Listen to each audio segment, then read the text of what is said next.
Hello there, ladies and gentlemen. Moltrap in the hizzle, and I have vegetables. Yes, it's true, ladies and gentlemen. I have vegetables.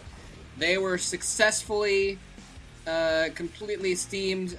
Well, some of the broccoli was a little bit tough on the stalks. You know, it wasn't completely steamed through, but I was like, I don't want to steam it for another game, and I also don't want to wait to cast. So just gonna go ahead and cast, and I just turn the little stove off. Might steam up a little bit more, but very tasty though. The carrots were nicely done. The broccoli smelled very good. Looking forward to some lunch after this game is over. Hero, why didn't you just beat movie 2-0? That way I could eat. Gosh, so inconsiderate. Anyway, I am back, and for Game 3, this should be an exciting game. We've seen some really good play out of both players. Like I said, Movie is one of those up-and-coming players, and it's something I said in one of the casts that I did with Matt yesterday is, actually, I'll say it again, in case you haven't watched those. I've been watching a lot of bad players recently, with the prelims and the MST and, the map test matches.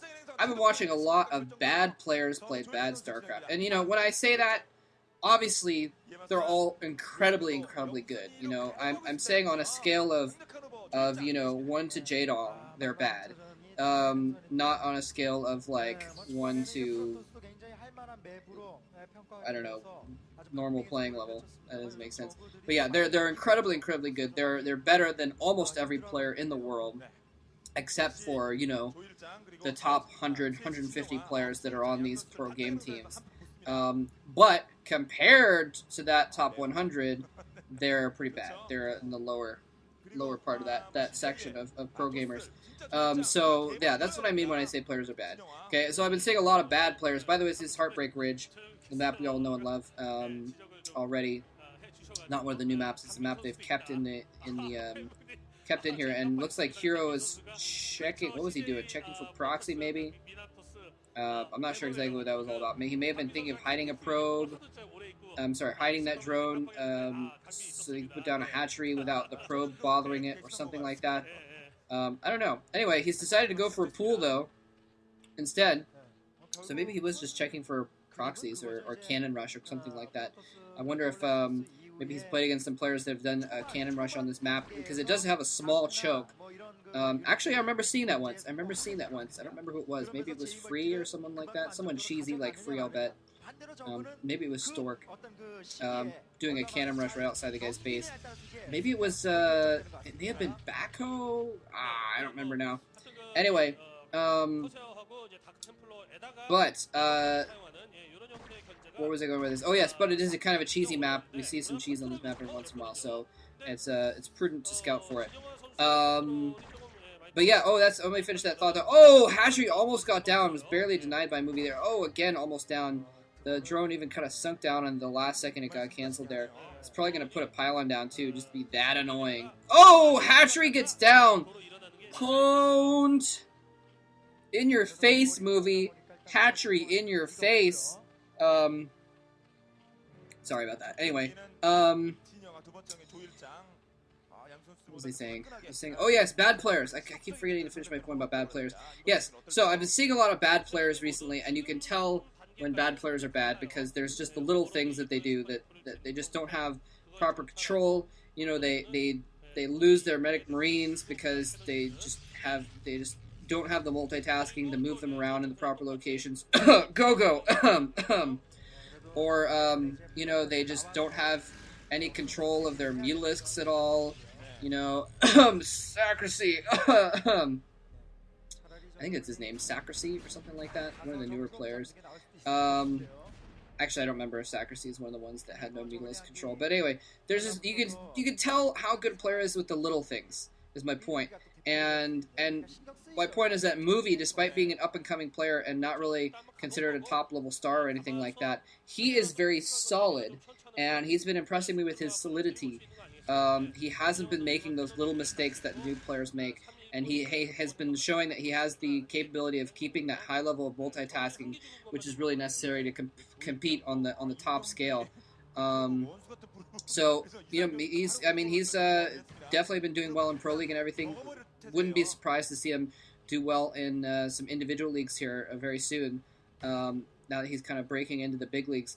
Hopefully not this OSL though, because I'm rooting for Movie again, like I said before. But we'll see. I'm sorry, I'm rooting for Hero. Sorry, slip of the tongue.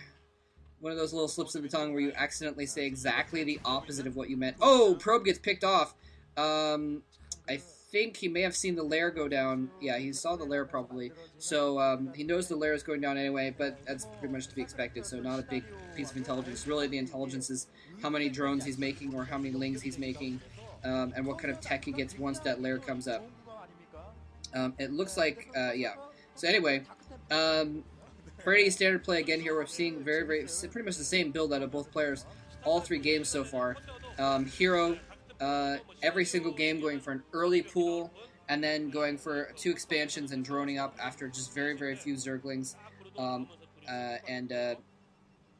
Every game Movie has just been going for the FE, making a camp of cannons, going for the Stargate. So not a lot of variation, but still ZVP is always exciting to watch for me, and so it's been cool to see this game so far. Hopefully this will be an epic finish to an epic series. Well, it hasn't really been epic so far. I couldn't call it an epic series, but an epic finish to a good series, hopefully.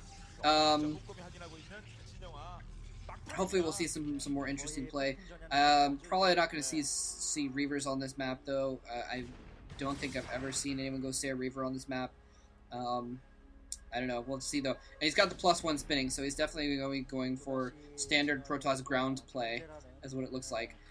So once we see that Spire go up, we're going to start seeing SimCity. Yeah, we're going to start seeing SimCity coming from Hero now, which is what a lot of people refer to. They would talk about players using their building placement, and this is something interesting. I'm just noticing that I admit that I did not really realize before that until hearing Day 9 talk about it in his little Day 9 TV cast. Is you see Movie going with his first Corsair out to Hero's base first. He's not stopping to kill Overlords. He's gone and scouted Hero first just to see what's going on first.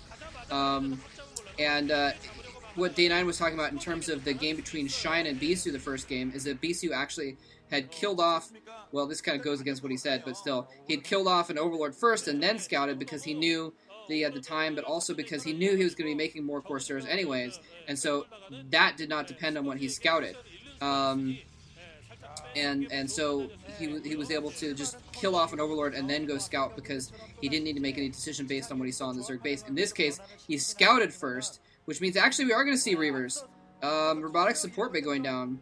And I'm sure someone remembers a game where there was Sarah Reaver on this map, but I just don't see it that often. But we are going to see some Reavers. We could see the same build as last game, where he went Reavers into Templar, and a little bit too many Zerglings for these Zealots. Actually, a 4th Zealot's going to come out and scare off those Zerglings along with the cannons. But anyway, so yeah, he knew he was making more Corsairs, so he didn't have to scout immediately because he wasn't really in the game against Bisu. But in this case, kind of the opposite happening. So I don't know. I'm not I'm not a top level player like Day 9, so I couldn't tell the details of the mind games at work there. But just something of note that I thought was interesting that I just remembered hearing about then. But anyway, Hero actually making a lot of Zerglings now and moving out here, trying to put some pressure on Movie. In past games in this series, we've seen Hero kind of skimp on the Zerglings, although he did see those Zealots moving out, so he kind of needed to make more Zerglings just to kind of keep up in production and make sure that Movie could not do what he did in Game 1, which is just walk over him and him not have enough defense when it came down to it. Oh, the Reaver's out! Oh, pops 6 Zerglings! And I think that's going to dud. Yeah, oh, it gets a little bit of a partial hit on that Zergling. But the Reavers are out, and obviously Hero not expecting that. Went in for the shuttle. It looks like, actually no, I think he killed the Corsair, never mind, but he should have targeted that shuttle. That would have been a nice snipe to kill off that shuttle. Would have severely limited his mobility and meant that he could not move out like he is now. Going to try and do some harassment with a few Corsairs to protect that shuttle, and the Reaver is now in that shuttle. So, not going for the standard, and maybe You know, I wonder if we're going to start seeing more players go for this early Reaver build instead of going for Quick Templar because of the fact that the Templar